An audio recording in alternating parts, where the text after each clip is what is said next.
শুধু দেশে নয়, বিশ্বের প্রথম 5টি দূষিত নদীর একটি বুড়িগঙ্গা।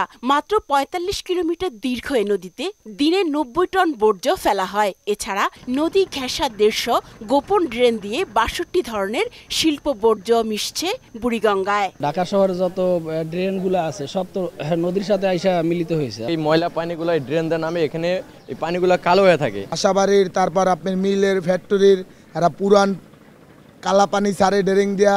বুড়িগঙ্গার কালো কুচকুচে তরল পদার্থ কোনোভাবেই পানির পর্যায়ে পড়ে না।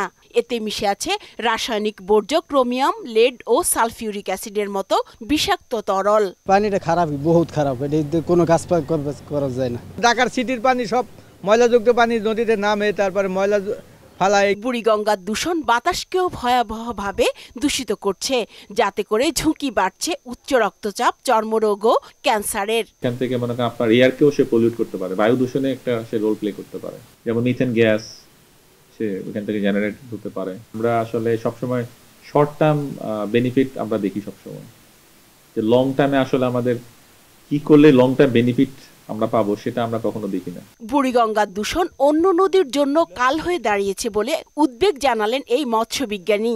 সমন্বিত প্রয়াস, যেটা সবাই মিলে কাজ করতে হবে। কয়েকটা ধাপে যদি বলি আপনাকে, এটা তো আমরা সবাই এখন জানি দূষণের কারণে এটা হচ্ছে, বিভিন্ন ধরনের দূষণ, ইন্ডাস্ট্রিয়াল পলিউশন আর আদার্স। এখন বুড়িগঙ্গার ব্যাপারটা হচ্ছে এরকম, বুড়িগঙ্গা আসলে ডেড, এটার মধ্যে কোনো লাইফ বলে কিছু নাই। সো সমাধানের জন্য পলিসির ব্যাপার আছে, অ্যাওয়ারনেসের ব্যাপার আছে। কারণ আপনি যদি জনগণকে অ্যাওয়ার না করতে পারেন, এটা আসলে সমাধান হবে না। কারণ বুড়িগঙ্গা কেন্দ্রিক লাখ লাখ মানুষ বাস করে। আনট্রিটেড বর্জ্যগুলো যে যাচ্ছে বুড়িগঙ্গাতে, পৃথিবীর কোনো দেশে এরকম আছে কিনা আই ডোন্ট নো, উন্নত বিশ্বে কোথাও নাই। এই নদীতে ডলফিন সহ হরেক প্রজাতির দেশীয় মাছ বিচরণের বিষয়টি এখন রূপকথার গল্প বলেও আক্ষেপ করেন তিনি। বুড়িগঙ্গা বাঁচাতে এখনই মহাপরিকল্পনা জরুরি, কারণ বুড়িগঙ্গা নিশ্চিহ্ন হলে পরিত্যক্ত নগরীতে পরিণত হবে রাজধানী ঢাকা।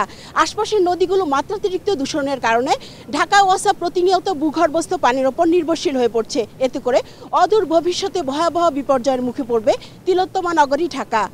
উষা ফেরদৌস, মোহনা সংবাদ, ঢাকা।